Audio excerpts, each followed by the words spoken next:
Vamos dar início então a mais um vídeo de uma prova comentada para fisioterapeutas da Prefeitura Municipal de São José dos Campos, né?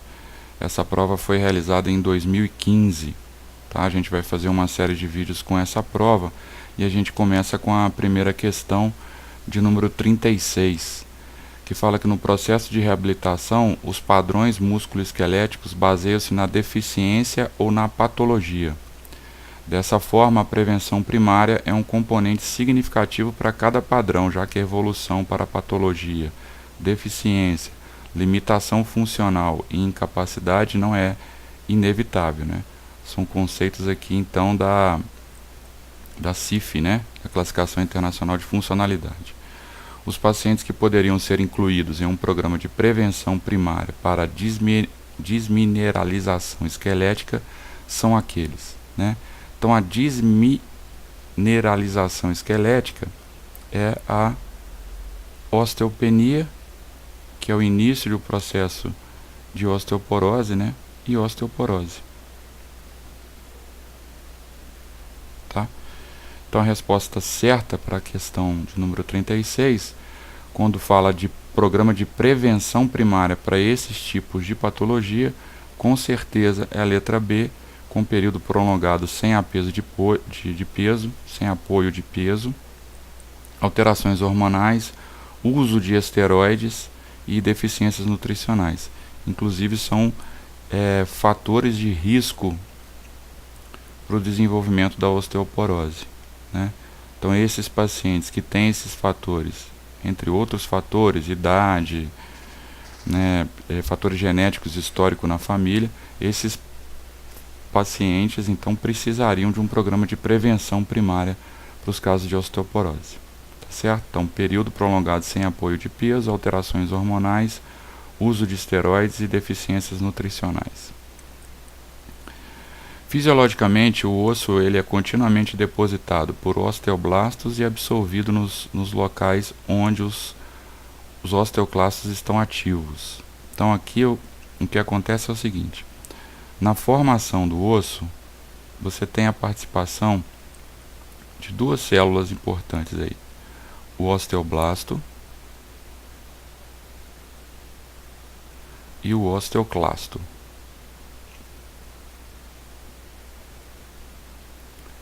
Uma das células, o osteoblasto, é responsável pela deposição óssea, deposição de osso. E o osteoclasto é para reabsorção do osso, né? Então esse processo de deposição e reabsorção, ele é um processo contínuo, né? O tempo todo ele está acontecendo, né? Quando você tem um desequilíbrio, tá? Quando você tem um desequilíbrio entre a deposição, ou seja, a participação dos osteoblastos e a reabsorção osteoclastos, no sentido de que você tem a reabsorção maior, então a reabsorção nesse caso é maior que a deposição, aí você tem o que caracteriza a osteoporose, tá? Então normalmente, a não ser nos ossos em crescimento, há equilíbrio entre a deposição e a absorção óssea, tá? Nos ossos em crescimento, a atividade maior é do osteoblasto, né? A célula responsável pela deposição, tá? No caso desse desequilíbrio a favor da reabsorção, é que caracteriza a osteoporose, né? Existe uma desproporção entre a atividade osteoblástica e osteoclástica, com predomínio da osteoclástica, né? Então você tem um predomínio maior da atividade dos osteoclastos. Aqui a gente tem um quadrinho interessante que mostra que o percentual, o risco estimado de fratura em tempo de vida, né, ele aumenta, ele é maior nas mulheres do que nos homens, tá? É maior nas mulheres do que nos homens. Ó. Você pega a fratura de fêmur, coluna vertebral e antebraço, por exemplo, a somatória de qualquer um dos três locais, 39%, 39,7% é o risco estimado de fratura nas mulheres. enquanto nos homens fica em torno de 13,1, tá? Então a questão do risco estimado de fratura é maior nas mulheres, em função de que as mulheres são mais acometidas pela osteoporose. Também isso é um dado importante. A próxima questão ela vai falar sobre a clínica ampliada. O que é essa clínica ampliada? Essa clínica ampliada ela está dentro de uma política de saúde do governo federal que chama Humaniza SUS. Humaniza SUS. Tá? O trabalho de humanização que lutem. Humaniza SUS. É um trabalho de humanização do atendimento ao paciente, principalmente na prevenção primária, no atendimento primário, né? Muito comum nas políticas dos NAFs, né? Núcleo de Apoio à Saúde da Família. Então essa clínica ampliada é um modelo de trabalho que visa superar a clínica tradicional, que tem como objeto somente a doença. Isso implica na ampliação dos meios de trabalho nos seguintes aspectos. Letra A é a resposta correta. Modificar a escuta, a entrevista, a intervenção terapêutica, descentrando-a, tirando do foco do uso quase exclusivo de medicamentos ou procedimentos cirúrgicos. Essa é a ideia da clínica ampliada. Tá? Se a gente for ver nos outros itens, manter a clínica que depende do vínculo de relação vertical no tempo entre os profissionais, pacientes e famílias, dá uma ideia de verticalidade da relação, em que está em cima os profissionais de saúde e embaixo paciente e família. Isso não funciona. A ideia da clínica ampliada é uma relação horizontal, né? Não uma relação vertical. Tá? Modificar a escuta, a entrevista, a intervenção terapêutica, centrando-a no uso exclusivo de medicamentos. Com certeza está errado. Manter a clínica que depende do vínculo de relação vertical. Mais uma vez, a relação vertical é errado. Ampliar o esforço simultâneo para diminuir o coeficiente de autonomia e de autocuidado dos pacientes e famílias e comunidades. Muito pelo contrário, isso também é uma ideia da clínica ampliada. De você aumentar a autonomia dos pacientes e aumentar a participação no autocuidado, né?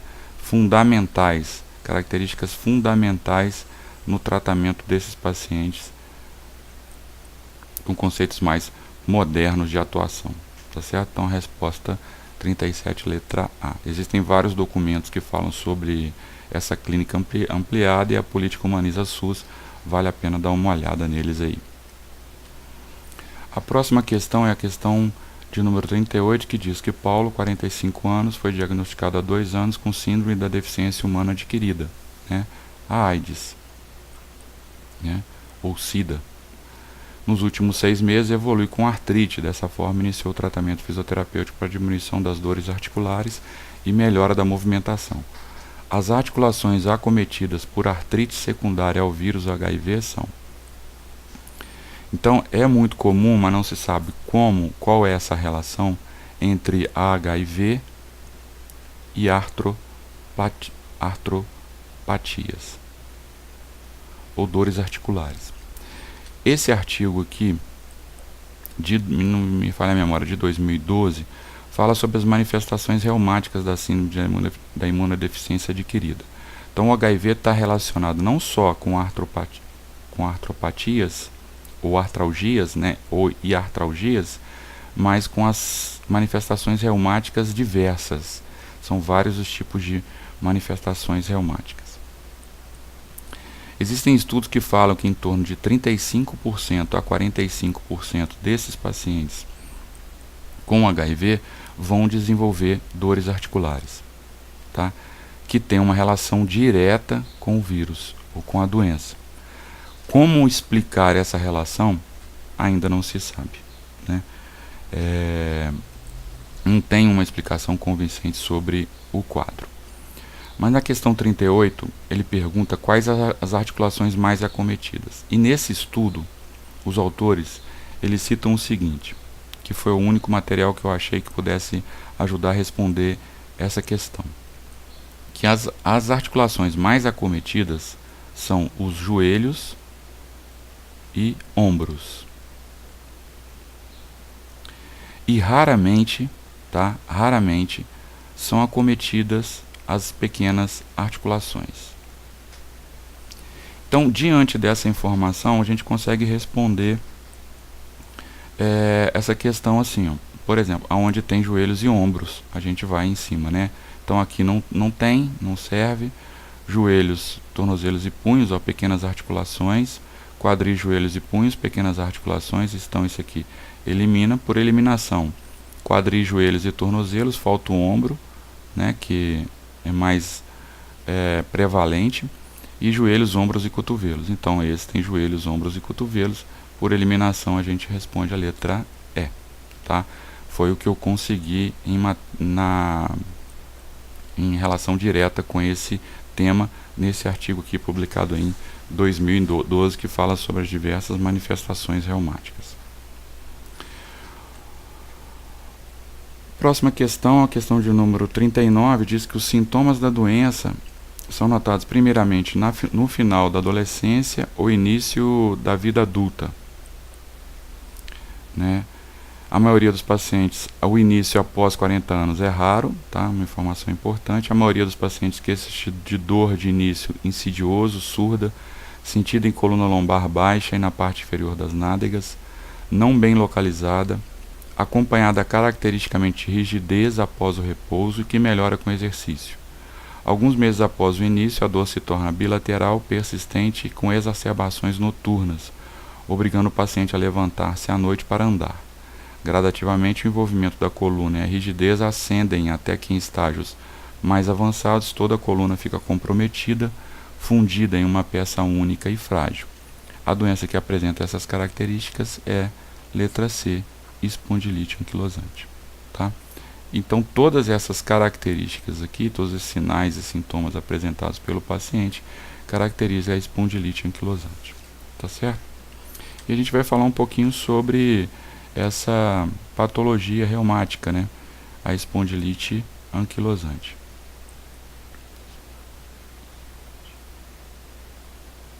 Espondilite anquilosante. A espondilite anquilosante, ela é uma doença reumática do grupo das doenças soronegativas. Que doenças são essas? São doenças que o fator reumatoide ele é negativo, tá? Então são um grupo de doenças reumáticas em que o fator reumatoide, quando você vai analisar, ele é negativo.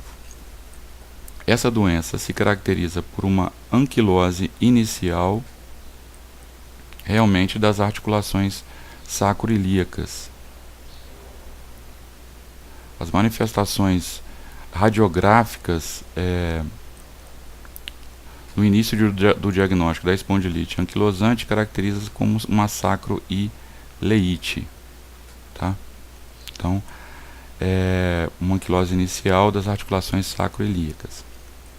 É uma artrite inflamatória das articulações, então uma artrite inflamatória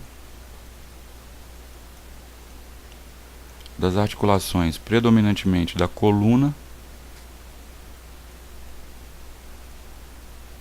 e ossificação dos ligamentos espinhais, né? O ponto de caracterizar quase que um bloco único dessa patologia, né? Da caracterização radiográfica dessa patologia. A causa ela é desconhecida, idiopática, e ela acomete mais homens na faixa entre 30 e 40 anos, ou seja, realmente é raro o diagnóstico. O diagnóstico pode ser dado após os 40 anos, mas o início em torno de 30 a 40 anos.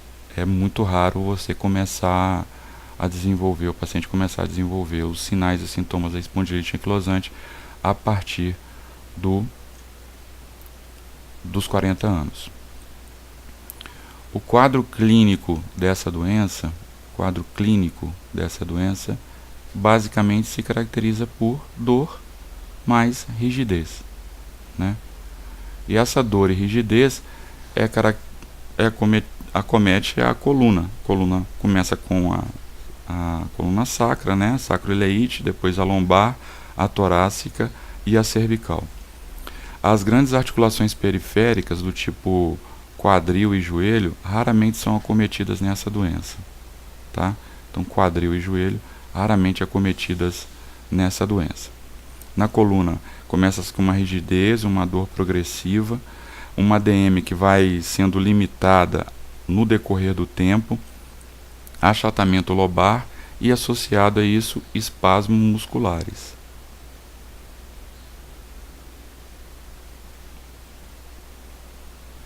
Que ajuda ainda a aumentar mais o processo doloroso, né? Então ajuda ainda mais a aumentar o processo doloroso. Manifestações gerais, irite, inflamação da íris, é raro, né? Em torno de 10 a 20% dos casos. Manifestações cardíacas, mais raro ainda, em torno de 3 a 5% dos casos podem manifestar alguma alteração cardíaca. E pulmonares, né? Fibrose crônica em pouquíssimos casos também, né? Manifestações pulmonares. A dor mais a rigidez e a limitação de amplitude de movimento caracteriza o quadro inicial da doença, tá?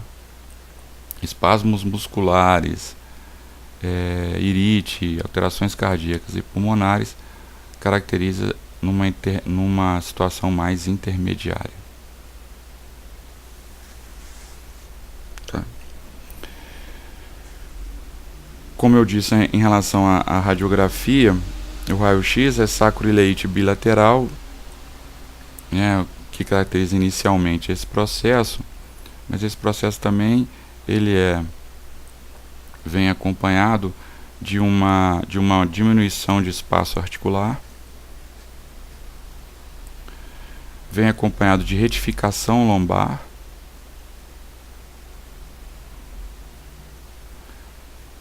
e anquilose vertebral, né?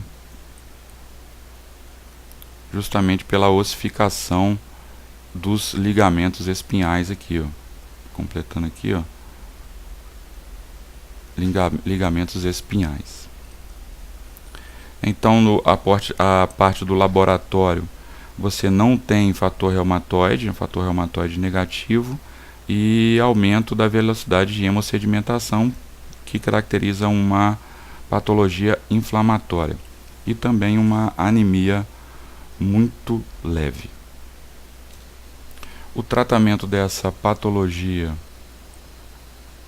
ele se caracteriza por anti-inflamatórios não hormonais, uso de corticoide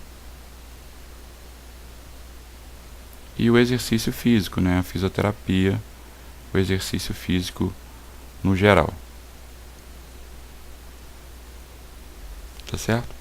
Então isso é um resumo do que seria a espondilite anquilosante.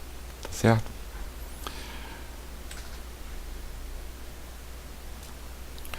Um quadro importante também que vale a pena a gente fazer um resumo aqui é que as doenças reumáticas, você tem um grupo de doenças reumáticas que é as chamadas artropatias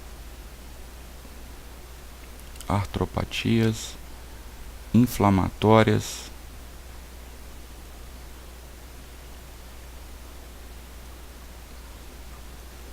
crônica, tá? Artropatias inflamatórias crônicas. Essas artropatias inflamatórias crônicas, o que caracterizam essas artropatias é a artrite reumatoide,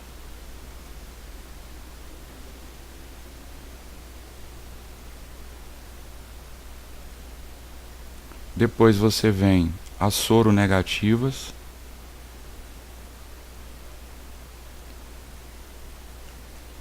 que entre elas estão a espondilite anquilosante, as doenças difusas do tecido conjuntivo, lúpus, por exemplo, né? E a osteoartrite, que são as doenças degenerativas articulares, tá? E aí tem algumas manifestações que são características dessas doenças: sinovite,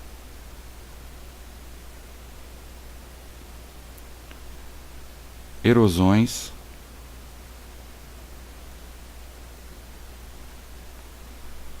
sacroileite,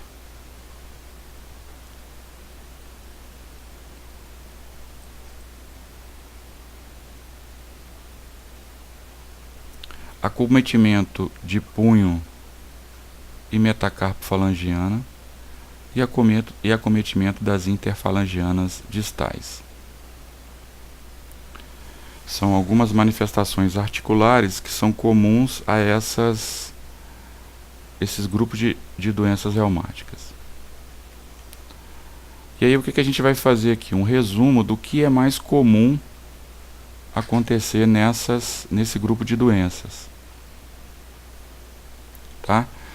A sinovite é muito característico da artrite reumatoide. É bem característico das doenças soronegativas. Não é tanto das doenças difusas do tecido conjuntivo e da osteoartrite menos. Então, na graduação, a artrite reumatoide tem um quadro de sinovite, de inflamação, muito mais exacerbado que as outras artropatias inflamatórias crônicas. Erosões também é muito comum na artrite reumatoide, é menos comum nas soronegativas, quase não acontece nas doenças difusas do tecido conjuntivo e é comum também na osteoartrite. A sacroileite, que é o que a gente acabou de mostrar aqui, com certeza é muito comum nas doenças soronegativas. É raro na artrite reumatoide, não acontece nas doenças difusas do tecido conjuntivo e na osteoartrite. O acometimento de punhos e a metacarpo falangiana é mais comum na artrite reumatoide, não é tão comum nas soronegativas e nas doenças do tecido conjuntivo e na osteoartrite. No acometimento das interfalangianas distais, raramente na artrite reumatoide, na soronegativa, não acontece nas doenças difusas do tecido conjuntivo e é muito comum nas osteoartrites. Tá? Então essas são as manifestações articulares comuns nas artroplatias inflamatórias crônicas. Tá?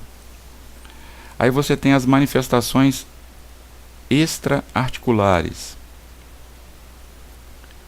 que são as manifestações oculares, vasculite, fator reumatoide e o FAN, que são marcadores de processo inflamatório. As oculares, elas são muito comuns, só dar uma puxadinha aqui para a gente não confundir. Então, as manifestações oculares são muito comuns nas doenças difusas do tecido conjuntivo e não são comuns na artrite reumatoide. E nas soronegativas, um pouquinho mais do que na artrite reumatoide, e não acomete na osteoartrite. Adiantando, nenhuma dessas manifestações extraarticulares ocorre na osteoartrite. A vasculite também é mais comum nas doenças difusas do tecido conjuntivo. Raramente ocorre nas soronegativas e um pouquinho a mais na artrite reumatoide. Tem uma manifestação aqui que acomete muito nas doenças difusas do tecido conjuntivo, que é o acometimento de vários órgãos, pulmão, coração. É mais comum você ter algumas manifestações em outros órgãos nas doenças do tecido conjuntivo, né, que é o grupo do lúpus, por exemplo. Tá? Então o fator reumatoide está muito presente na artrite reumatoide. Nas soronegativas ela não está presente, um pouco presente nas doenças do tecido conjuntivo. O FAM é mais comum nas doenças difusas do tecido conjuntivo, raro nas soronegativas e na artrite reumatoide, e como eu disse, não se manifesta na osteoartrite. Certo? Então esse é um resumo das doenças reumáticas relacionadas a artropatias inflamatórias crônicas, tá? Osteopatias inflamatórias crônicas. Tá certo? A gente vai também fazer um vídeo específico sobre as doenças reumáticas, né, o que diferencia uma doença de outra, mais ou menos fazendo um pouquinho mais detalhado essa questão que a gente colocou aqui, né? E nos próximos vídeos a gente vai tentar fazer isso. A gente termina esse vídeo por aqui. Queria agradecer a presença de vocês e dizer que a gente continua no próximo vídeo falando sobre as questões da prova de São José dos Campos. Um abraço, até o próximo. Quem gostou, dá o like aí, divulga o nosso trabalho aí, que a gente precisa de divulgação. Abraço e até o próximo.